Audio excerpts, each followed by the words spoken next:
चलेको छैन, यो देशको लोकतन्त्र चलेको छ, यो देशको संविधान चलाउने काम भएको छ। यो संविधान जोगाउनको निम्ति यो लोकतन्त्र व्यवस्था नेकपा एमालेले सडकबाट लिएर आएको। ठिक्क भएछ जलाओस्।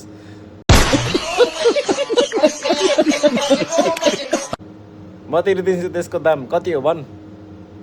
ओइ साला मुख तेरो माथिल्लो मुखले बोल्दैछस् कि तल्लो मुखले बोल्दैछस् ओइ भन्, म पैसा बढाइदिन्छु। लाख देने का ना 40 लाख अगर 4 करोड़ से निकल जाता तो कितना बचेगा अपने पास? 360।